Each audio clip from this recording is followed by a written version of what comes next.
کمک رسانیدن به نیازمندان و دستگیری آنها در محور سیاست پیشگرفته سرور دولت قرار گرفته.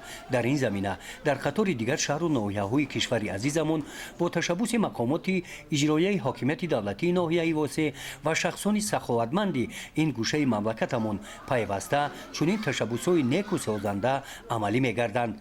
در رابطه با این در عرفه سال نو میلادی با پیشنهاد مقامات اجرایی حاکمیت دولتی ناحیه واسع و دستگیری رهبریت جمعیت مسئولیتش محدودی سلطان کبیر در مکتب اینترنت خوانندگان با لیاقت به نام غایب سفرزاده واقع در دهه کدوچی برای تعلیم گیرندگان این مؤسسه چاره‌بینی ایدانه برگزار کرده شد.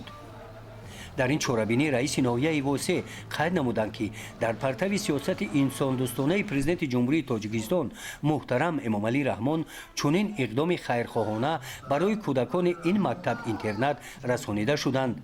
ابراز گردید که این اقدام خیرخواهانه نه تنها به شادی کودکان مساعدت میکند بلکه حس مهر و محبت، غمخوری و مسئولیت اجتماعی را در جامعه تحکیم میبخشد.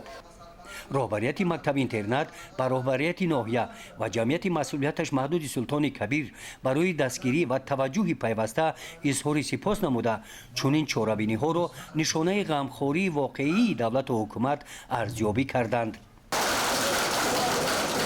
در این روز با پیشنهاد مقامات اجرایی حاکمیت دولتی ناحیه واسع در بتالون قسم حربی 13483 مستقر در ناحیه واسع چاره‌بینی ایدانه برگزار کرده شد.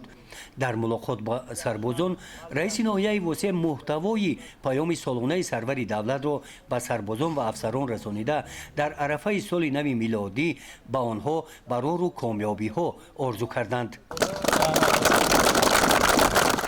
نصف روزی آن روز به مناسبت سال نو میلادی برای سربازان دسترخوان ایدانه آراسته گردید.